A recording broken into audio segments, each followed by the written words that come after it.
आजकल यूट्यूब पे documentary videos boom हो रहा है और डॉक्यूमेंट्री वीडियोस के साथ साथ एडिटर्स के नीड भी बढ़ती जा रही है और कुछ ऐसे इफेक्ट्स है जो कि डॉक्यूमेंट्री वीडियोस को यहाँ से यहाँ तक ले जाता है। तो आज की वीडियो में हम लोग 3 ऐसे इफेक्ट्स यूज़ करेंगे जो सबसे पॉपुलर है। इसके लिए ब्राउज़र में हम लोग सर्च कर लेंगे डॉक्यूमेंट्री। उसके बाद जो टैब ओपन होंगे उसके नीचे जितने भी लिंक्स हैं डॉक्यूमेंट्री रिलेटेड सबको ओपन कर लेना है।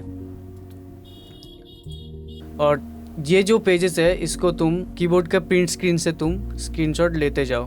दूसरा पेजेस आओ प्रिंट स्क्रीन और इसको ऐसे स्क्रीनशॉट ले लो। इसके बाद यहाँ पे है कितना ऐड आ रहा है, जितने भी पेजेस थे वो हम लोगों ने स्क्रीनशॉट ले लिए हैं। अब हम लोग इसको आफ्टर इफेक्ट में इंपोर्ट करेंगे और न्यू कॉम्पोजिशन क्रिएट करेंगे। ये 30 fps रख देता हूँ और 10 सेकेंड का रहेगा, ओके कर देता हूँ। और इसमें हम लोग स्क्रीनशॉट इंपोर्ट करेंगे। सारे स्क्रीनशॉट का हम लोग ऐसे इंपोर्ट कर लेंगे और उसके बाद एक सॉलिड लेयर ले लेंगे। ऐसे एक रेड कलर का लेयर ले रहा हूँ और इसको हम लोग ऐसे, ये इसीलिए ले रहा हूँ क्योंकि जो डॉक्यूमेंट्री टेक्स्ट है जो एनिमेट होगा बाद में उसके ये रेफरेंस है। कैसे मैं बताता हूँ। इसका जो ट्रांसपेरेंसी है इसको हम थोड़ा सा लो कर लेंगे, कुछ ऐसे, ठीक है। और ये लेयर जो है इसको हम लोग लॉक कर देंगे। अब ये जो इतने सारे लेयर्स है ये हम लोग थोड़ा सा कट कर लेंगे, थोड़ा सा नहीं बस 1 या 2 फ्रेम के लिए रखेंगे तो ऐसे कट कर लेंगे। ये 2 फ्रेम तक ही लिया हूँ, ठीक है। और कट करने के बाद थोड़ा ज़्यादा हो गया, इसको थोड़ा सा और कम कर लेंगे, 1 फ्रेम सही है, ठीक है। अब इसको क्या करेंगे, सारे लेयर्स को ऐसे सिलेक्ट करके एनिमेशन में जाके की फ्रेम असिस्टेंस और सीक्वेंस लेयर में जाके इसको ऐसे ही अनचेक रहने देना है और ओके करना है। तो ये सारे एक के बाद एक ऐसे आ जाएगा, ठीक है। अब क्या करना है, सब जो टेक्स्ट है उसको एडजस्ट करना है। तो हम लोग एडजस्ट कर लेंगे कुछ ऐसे।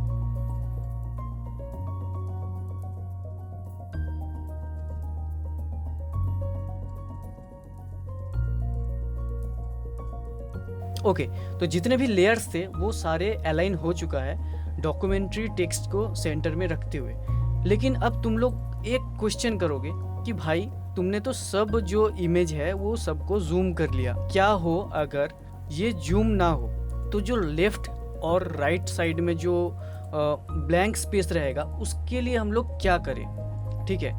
एग्जाम्पल के लिए मैं बता रहा हूँ, अगर ये लेयर छोटा होता, जैसे मान लो ऐसा होता, ठीक है, कुछ ऐसे, 1 मिनट ऐसा होता और ये डॉक्यूमेंट्री यहाँ पे ही हाईलाइट होता, तो उस टाइम हम लोग क्या करते, या फिर ऐसे होता, ठीक है, लेकिन लेफ्ट साइड में तो ब्लैक बॉर्डर बच रहा है, तो उसके लिए हम लोग क्या करते, पहले हम लोग इफेक्ट से सर्च करते रेप्टाइल, सीसी रेप्टाइल इफेक्ट, और उसको हम लोग लेफ्ट में एक्सपेंड करते कुछ ऐसे, तो वो कवर हो जाता, ठीक है। और अगर वो भी ना हो तो और एक इफेक्ट आता है जो कि है मोशन टाइल। अगर ये इफेक्ट दोगे और उसके बाद जो आउटपुट विथ है उसको तुम 200 कर दोगे तो भी ये कवर हो जाएगा। और उसके बाद तुम अगर मिरर एजेस भी करोगे तो उस हिसाब से अलाइन हो जाएगा, ठीक है।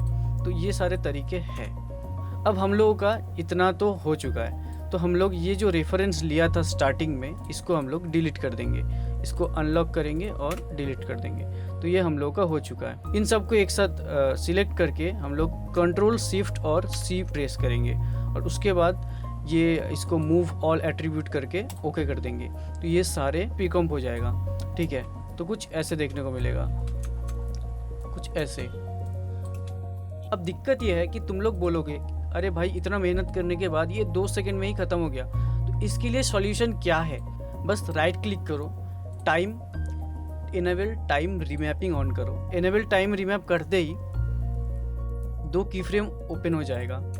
इसको जूम करो, जूम करने के बाद तुम्हें दिखेगा लास्ट जो की फ्रेम है उस पे आने से ही ये ब्लैंक हो जा रहा है, मतलब ब्लैक हो जा रहा है। तो क्या करोगे, उसके पहले वाले फ्रेम पे आओ, एक की फ्रेम ऐड करो, जो लास्ट वाला की फ्रेम था उसको डिलीट कर दो, ऐसे सिंपल डिलीट कर दो। और वो जो पहले वाले की फ्रेम लिए थे उसको राइट में ड्रैग कर दो। अब ये करने के बाद भी तुम बोलोगे अरे भाई यहाँ तक आने के बाद भी तो ये फ्रीज हो गया, इसका सॉल्यूशन क्या है? फिर सॉल्यूशन ये है कि तुम ऑल्ट प्रेस करो और ये टाइम रिमैप वाले वॉच है उस पर लेफ्ट क्लिक करो। लेफ्ट क्लिक करते ही एक एक्सप्रेशन टैब ओपन हो जाएगा, उसमें तुम टाइप करो लूप आउट और एंटर कर दो, और बॉक्स के बाहर कहीं पे भी लेफ्ट क्लिक कर लो, तो ये होगा, ये लूप में चलेगा जितना तुम चाहो, लाइक ऐसे। देखने में कितना कूल लग रहा है ना। नेक्स्ट जो इफेक्ट आता है वो है हाइलाइटर, जो कि बहुत पॉपुलर है। और हाईलाइट तुम दो तरीके से कर सकते हो, एक तो तुम ट्रिम पाथ खुद से बना के कर सकते हो, दूसरा एक inbuilt after effect trim path preset बना के रखा है, वो भी तुम यूज कर सकते हो। बताता हूँ कैसे। तो सबसे पहले पेन टूल सिलेक्ट करके एक ऐसे लाइन ड्रॉ कर लो ऐसे, और उसका जो है फील को ऑफ कर दो, और स्ट्रोक जो है उसको तुम इंक्रीज कर दो ऐसे, कुछ ऐसे, ठीक है। ये वाले लेयर का जो मोड है, यहाँ पे मोड है, अगर ये नहीं दिख रहा है तो ये इसीलिए दिख रहा था क्योंकि ये दोनों इनेबल था, तो ऐसे तुम इनेबल कर सकते हो। इसको तुम सिंपली मल्टीप्लाई कर दो तो ये दिखेगा, हाईलाइट हो रहा है, ठीक है। अब इसमें ट्रिम पाथ इफेक्ट ऐड करना है, तो वो कैसे ऐड करोगे? उसके लिए तुम, एक होता है तुम यहाँ पे ऐड ट्रिम पाथ कर सकते हो, और ट्रिम पाथ में जाके तुम एंड ऑफसेट को 0 और थोड़ा सा दूर जाने के बाद इसको ऐसे 100 कर सकते हो, तो कुछ ऐसे दिखेगा। दूसरा और एक तरीका है जो कि मैं खुद यूज़ भी करता हूँ बहुत, वो ये है, सिंपली इफेक्ट एंड प्रीसेट में जाके तुम यहाँ पे अगर सर्च करोगे ट्रिम पाथ तो तुम्हें कुछ ऐसे दिखाएगा दो, एक है लेयर इन और एक है लेयर आउट। तुम लेयर इन को ऐसे ड्रैग करो या तो डबल क्लिक करो, जो भी करोगे हो जाएगा, तो भी ये ऐसे दिखाएगा। और नॉर्मल मोड हो गया था तो उसको तुम मल्टीप्लाई वापस कर लो, तो ये वापस वही चीज़ हो रहा है। अब तुम बोलोगे भाई ये तो बहुत फास्ट हो रहा है, तो इसका सॉल्यूशन क्या है? क्योंकि फास्ट इसीलिए हो रखा था क्योंकि इसका जो ड्यूरेशन है वो 1 सेकेंड था। अगर हम 5 सेकेंड कर देंगे इसको, 5 सेकेंड, तो ये 5 सेकेंड पे कंप्लीट होगा, लाइक कुछ ऐसे। लेकिन ये बहुत बेकार लग रहा है तो हम लोग इसको 3 सेकेंड रहने देंगे, या तो 2.5 सेकेंड, 2.5 सेकेंड, तो ये कुछ ऐसे लगेगा। कितना प्यारा लग रहा है। अब इसमें और एक इफेक्ट ऐड कर सकते हैं जो कि है रफ एंड एजेस। तो उसके लिए हम लोग सर्च कर लेंगे रफ एंड एजेस, और इसके जो बॉर्डर है वो थोड़ा सा इंक्रीज कर देंगे ऐसे। बॉर्डर प्रॉपर्टीज है, ये नॉर्मली अच्छा लग रहा है, ठीक है, तो इतना सही है, 18 सही है, तो ये कुछ ऐसे हाईलाइट होगा जो कि अच्छा लग रहा है, ठीक है। तुम इसका कलर भी चेंज कर सकते हो ऐसे, स्ट्रोक का कलर तुम अगर येलो ले लोगे ऐसे तो भी ये कूल ही लगेगा, लगना ही है। ओके, इतना तक अगर तुमने सीख लिया तो अब आता है नेक्स्ट पार्ट जो कि है 3D इफेक्ट, जो कि डॉक्यूमेंट्री में वो वाला वाइब देता है जो हम लोग देखना चाहते हैं। वो 3D बनाते कैसे? तो सबसे पहले इन दोनों को तो हम लोग प्रीकॉम कर लेंगे। प्रीकॉम कैसे? Ctrl+Shift+C और उसके बाद मूव ऑल एट्रीब्यूट्स। ओके, तो वो दोनों लेयर इस कॉम्पोजिशन में आ चुका है, ठीक है। अब इसको 3D इफेक्ट देने के लिए हम लोग यूज़ करेंगे 3D कैमरा या तो नल ऑब्जेक्ट। अब मैं नल ऑब्जेक्ट पे ज़्यादा प्रीफर करता हूँ इसीलिए क्योंकि यहाँ पे 3D कैमरा का ज़रूरत नहीं है। तो सिंपली इस लेयर को ऐसे 3D कर लो। 3D वापस वही है, अगर ऑप्शन नहीं आता तो यहाँ से ऑन कर सकते हो। तो लेयर को 3D करने के बाद इसके ऊपर एक नल लेयर क्रिएट करो, नल ऑब्जेक्ट। नल ऑब्जेक्ट को भी 3D कर लो, और ये जो पेरेंट एंड लिंक है उसको ऐसे लिंक कर दो।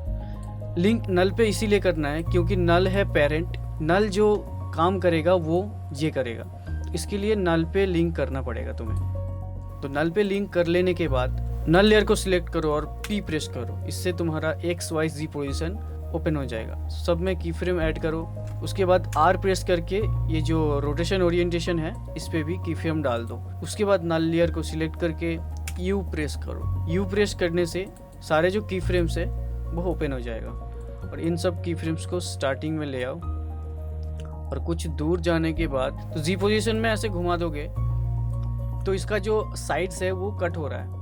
तो इसके लिए सॉल्यूशन ये है कि ये जो Z पोजीशन है उसको ऐसे डिक्रीज करो तो ये क्लोज हो जाएगा थोड़ा, और वो सारे जो ब्लैक्स है वो ढक जाएगा। या तो तुम मोशन टाइल भी यूज़ कर सकते हो, वो भी एक ऑप्शन है, ठीक है। और थोड़ा सा अच्छा दिखाने के लिए हम लोग ये जो एक्स रोटेशन है इसके साथ थोड़ा सा खेलेंगे, कुछ ऐसे, और जो पोजीशन है इसको थोड़ा सा ऊपर कर देंगे, और जो वाई रोटेशन है इसको भी हम लोग थोड़ा ऐसे घुमा देंगे, ठीक है। वो डिपेंड करता है तुम्हारे नीड्स के ऊपर, तुम कैसा चाहते हो, मैं बस दिखा रहा हूँ। और सारे की फ्रेम्स को ऐसे सिलेक्ट करके F9 प्रेस करोगे तो ये ईजी हो जाएगा, मोशन स्मूथ हो जाएगा और रिजल्ट कुछ ऐसा आएगा, ठीक है।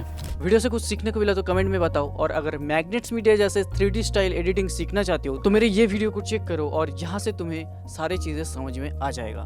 बाय।